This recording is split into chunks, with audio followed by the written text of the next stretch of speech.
Le torchon brûle toujours entre le Niger et le Bénin. La situation a atteint un niveau inattendu.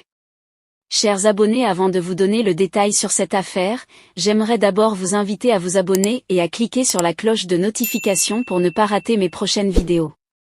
Après la visite concluante d'une délégation nigérienne à Cotonou, qu'est-ce qui bloque alors une réouverture immédiate de la frontière? Le général Mohamed Toumba, ministre d'État nigérien en charge de l'Intérieur et de la Sécurité publique, a expliqué les raisons qui empêchent une réouverture immédiate de la frontière entre les deux pays. Mohamed Toumba a souligné les préoccupations sécuritaires qui justifient la prudence du Niger par rapport à la réouverture immédiate de la frontière entre les deux pays voisins.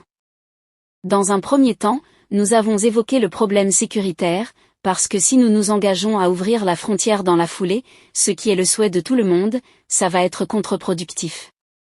Les bandits vont se mettre à attaquer les convois sur les axes, a-t-il dit.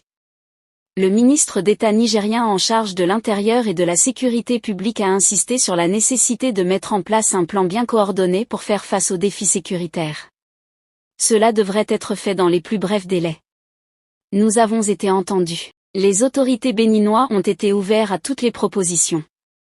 À mon niveau, c'est une mission très positive qui a atteint ses objectifs, a ajouté le général Mohamed Toumba. Du côté du Bénin et du Niger, les populations attendent avec impatience la décision de Patrice Talon et d'Abdourahmane Tiani sur la question de réouverture immédiate de la frontière afin que les activités économiques reprennent. Faut-il le rappeler, les autorités nigériennes avaient fermé leurs frontières en réplique à la fermeture de la frontière béninoise pendant l'application des sanctions de la CEDEAO après le putsch du 26 juillet 2023.